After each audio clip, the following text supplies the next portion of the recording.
Roapolo aprily amin'ny folo ora maraina ao amin'ny bazilika ny Masinapiera ny Sorona Masina ho fanaova meloma ny Papa Ray Masina François mialoha ny anitrihana ny nofo mangatsikany ao amin'ny bazilika Saint-Marie Majeur araka ny toromarika ny Ray Masina.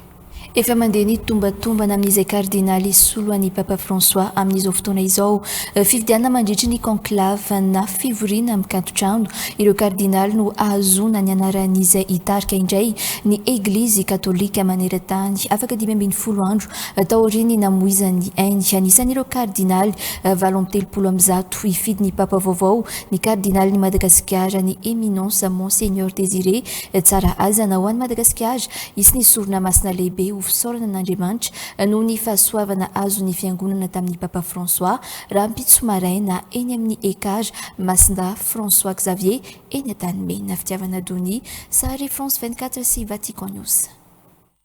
Misaona ny fiangonana katolika maneran-tany miondrika ampanajana noho ny fahalasan'ny Papa François ny mpino katolika mihoatra ny iray faingo 4 miliara manerana izao tontolo izao. Dodimandry omaly alatsinainy ny paka ny lehiben'ny fiangonana katolika maneran-tany ary eveka ny Roma ny Papa François. 20 taona izy izao nantsoiny ny iray ody any amin'izao rehefa avy nitantana ny fiketrahana masina nandritry ny 12 taona. Sanganehana ny rehetra rehefa nandrefa lasa ilay mpanarato mandimbya ny Masindapiera. Vao ny alady ny paka no niseo vahoaka sy nanonona ny fiarabana nandratry ny paka ny Ray Masina na dia hita mbola reraka aza. Nandritra izany ihany koa no nampitainy ny tsodrano Urbi et Orbi. Iny alady ny paka iny araka izany no nahitana sy nandrenesana ny feo ny François farany. Cari fratelli e sorelle, buona Pasqua. Namoaka amin'ny fomba ofisialy ny fahafatesany Ray Masina ny Vatican tamin'ny famoahana ny fanambaran'ny Carmelin ny kardinaly Kevin Farrell fa tapahana lalandrà sy tsy fahatsiarovan-tena ary tsy fahatomombanana amin'ny lalandrà tsy azo notsaboana intsony no nitarika ny fahafatesany Papa François efa nolazainy ny arety ny taovam-pisefona nandritry ny herinandro maro ihany koa izy. Carissimi fratelli e sorelle, con profondo dolore devo annunciare la morte del nostro Santo Padre Francesco. I Giorgio Mario Bergoglio no tena anaran'ny Papa François, teratany Argentine izy. Nalaina tamin'ny anaran'ny Masinda François d'Assise kosa ny anaran'ny François rehefa voafidy ho Papa izy ny 3 Martsa 2012. Izy no Papa Jesuita voalohany teo amin'ny tantaran'ny Eglizy Katolika.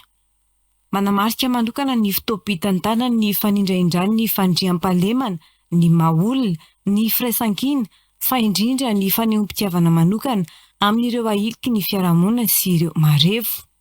Ny fanakaikezana ny mpino na ny proximité no tena averimberin'ny Papa François amin'ireo mpitondra fivavahana eo ambany fitariany eo anivon'ny fiangonana katolika. Fa nosokajiana ho Ray Masina nandala ny fanovana ihany koa ny Papa François indrindra tamin'ireo raharaha mafana sy heverina ho tena mamovady teo anivon'ny fiangonana katolika. Voalohany amin'izany ireo raharaha fanararotana aranofo mahavoatontonona anarana mpitondra fivavahana ambony eo anivon'ny Eglizy Katolika efa tao anatin'ny taona maro. I Papa François no Ray Masina voalohany nanaisitra ny tsy ambarantelon'ny Papa momba ny raharaha mahavoaroroa ny mpitondra fivavahana ambony rehefa ilaina izany amin'ny raharaham-pitsarana. Niainga tamin'ny fanapa-kevitry ny Papa François io dia tsy maintsy mitoroka izay ahina manao fanararotana aranofo ihany koa ny Eglizy. Nitarika ny tsy maintsy hitorohana izay tompona ndraikitra eo anivon'ny Eglizy ho miaro ireo mpanao ny fanararotana aranofo ihany koa ny fanapa-kevitry ny Ray Masina. Manamarika ny fitompidantana ny François ihany koa ny fahatsoram-pon'ny Ray Masina izay tsy manilika na ireo olona mitovy fananahana aza. Anisany tsaron'ny mpanara-baovao maneran-tany ny fanambaran'ny Papa François fa misokatra ho an'ny rehetra ary tsy misy fanavana ny fanomezana ny fiangonana ny fitsofandrano ny olombelona tsirairay. Notsindriany Papa François mazava kosa fa tsy mitsodrano velively ny fanambadian'ny olona mitovy fananahana izy araka ny lalan'ny Eglizy Katolika. ary mitsipaka hatramin'ny farany ny fanalanjaza ihany koa i Pape François. Efa mandeha ny tombatombana amin'izay kardinaly lazaina fa isolo an'i Pape François amin'izao fotoana izao. Adisany voatonotony Pietro Parolin, larana faharoa ao Vatican, Antonio Tagle, archevêque an'i Manila teo aloha, Peter Turkson, cardinal ghanéen, Fridolin Ambongo, cardinal congolais, Timothy Dolan, archevêque à New York, sy Anders Arborelius, évêque à Stockholm. Tombatombana ihany nefa ireo fa tao anatin'ny tantaran'ny fiangonana katolika, ny Papa Benoît XIV ihany no nifanitsy tamin'ny valim-pifidianan'ireo kardinaly nifidy ny tombatombana nataony ny mpanara-baovao.